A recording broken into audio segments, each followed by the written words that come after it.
بیوی کا بناؤ سنگھار کس کے لیے؟ میاں بیوی کہیں جا رہے تھے۔ بیوی نے حسب معمول نوک پلک سنواری ہوئی تھی اور ٹیکسی کے انتظار میں کھڑے تھے۔ اتنے میں ٹیکسی آئی اور وہ اس میں بیٹھ گئے۔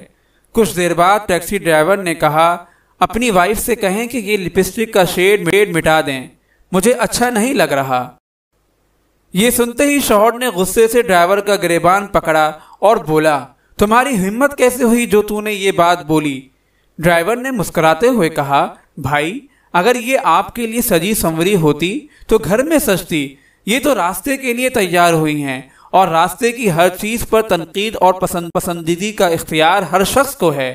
مرد کا غصہ جھاگ کی طرح بیٹھ گیا اور رومال نکال کر بیوی کو دیا اور کہا کہ لپسٹک صاف کر لو۔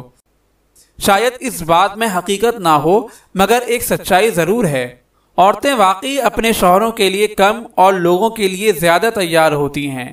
کسی تقریب میں جانا ہو تو گھنٹوں سیلون میں لگا دیتی ہیں، مگر شوہر کے آنے کا وقت ہو تو کبھی ان کے لیے تیار نہیں ہوتی، صاف کپڑے بھی نہیں بدلتی، صبح سے شام تک ایک ہی لباس میں گھومتی ہیں، سر جھاڑ منہ پھاڑ۔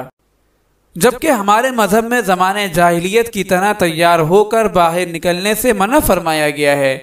یہ نہیں کہا گیا کہ تم اپنے گھروں میں بھی سجا سنورا نہ کرو، بلکہ کہا گیا ہے کہ زیبائش شوہر کے لیے ہے، مگر ہم اس کے برعکس کرتے ہیں۔ شاید یہی وجہ ہے کہ مردوں کو دوسروں کی بیویاں اور اپنے بچے زیادہ اچھے لگتے ہیں۔